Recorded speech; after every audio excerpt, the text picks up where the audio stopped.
Party నాయకులు గుండెల్లో రైలు పరిగెడుతున్నాయి.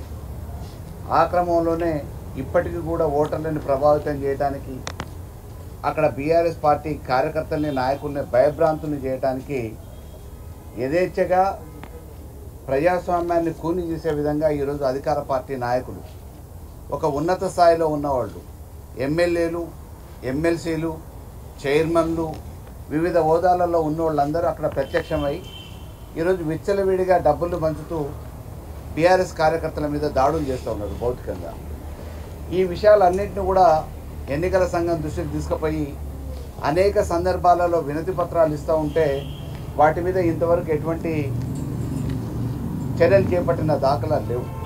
ఇప్పటికీ కూడా ఎన్నికలలో రేపు జరగబోయే దౌర్జన్యాల గురించి, అసాంఘిక కార్యక్రమాలు జరగబోతూ ఉన్నాయి, అరికట్టాల్సిన బాధ్యత ఉంది అని చెప్పేసి ముందస్తుగానే పసిగట్టిన బీఆర్ఎస్ నాయకత్వం ఎన్నికల సంఘానికి నివేదిస్తాయి. ఈరోజు జరుగుతున్న ప్రత్యామ్నాయ ఏర్పాట్లలో ఎటువంటి నిఘా లేదు. నిఘా కొరత క్లియర్గా అవపడుతూ ఉంది. యథేచ్ఛగా నాయకులందరూ కూడా అధికార పార్టీకి సంబంధించిన వాళ్ళు బూతుల దగ్గర కూర్చొని స్లిప్పులు రాస్తూ ఉన్నారు, జేబుల నుంచి పైసలు పంచుతూ ఉన్నారు, దౌర్జన్యం చేస్తూ ఉన్నారు. మరి నిఘా పంచే విషయంలో కానీ, కట్టుదిట్టమైన భద్రతా చర్యలు చేపట్టే విషయంలో కానీ పోలీసు యంత్రాంగం ఈరోజు ఏకపక్షంగా అధికార పార్టీకి ఒత్తాసు పలికి కాకి సొక్కాలు వేసుకొని ఖద్దరు సొక్కాల మాదిరిగా కండువాలు లేకుండా టోపీలు పెట్టుకొని పోలీసు వాళ్ళు కాంగ్రెస్ నాయకుల లెక్క వ్యవహరించే పరిస్థితి ఈరోజు రాష్ట్రంలో దాపురించింది. దయచేసి ఎన్నికల సంఘం వెనువెంటనే జోక్యం చేసుకొని మరి చర్యలు చేపట్టాలి. అక్కడ అధికార హోదాలో ఉండి ప్రజల్ని, ఓటర్లని, నాయకుల్ని మభ్యపెట్టి భయభ్రాంతులు చేయాలనే ప్రయత్నంలో ఉన్న వాళ్ళ మీద చర్యలు చేపట్టడంతో పాటు అక్కడ ఉన్న వాళ్ళందరినీ కూడా నియోజకవర్గం బయటకు పంపించాలని చెప్పేసి కోరుతా ఉన్నాం. పొద్దున 6:30 నుంచే మామూలుగా వాళ్ళ ప్రయాణాలు సాగుతూ ఉన్నాయి, రాకపోకలు సాగుతూ ఉన్నాయి, వచ్చి స్థావరాలు ఏర్పరచుకున్నారు. వీటన్నిటి విషయాల డ్రోన్ను పెట్టి పర్యవేక్షిస్తామని చెప్పిన ఎన్నికల సంఘం మరి ఏం పర్యవేక్షిస్తుందో తెలియదు. ఇప్పుడు మాత్రం ప్రత్యక్షంగా వీధి రౌడీలు మాదిరిగా ప్రవర్తిస్తూ ఉన్నారు, నాయకుల మీద దాడులు చేస్తూ ఉన్నారు, ఓటర్లను భయభ్రాంతులు చేసే ప్రయత్నం చేస్తూ ఉన్నారు.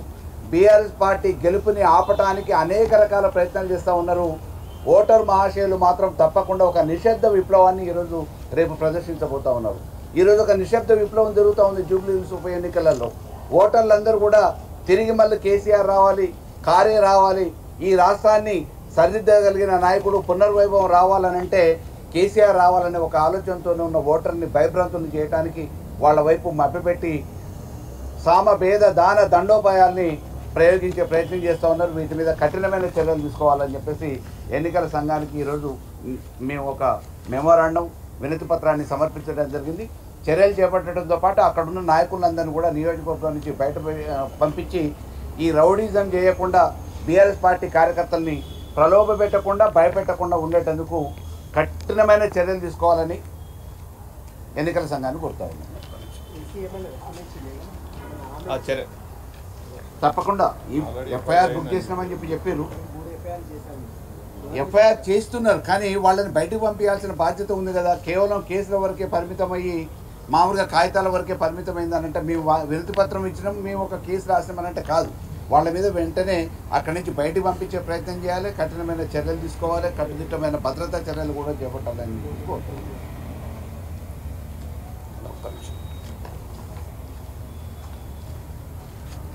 ఎన్నికల నోటిఫికేషన్ విడుదలైన రోజు నుండి కూడా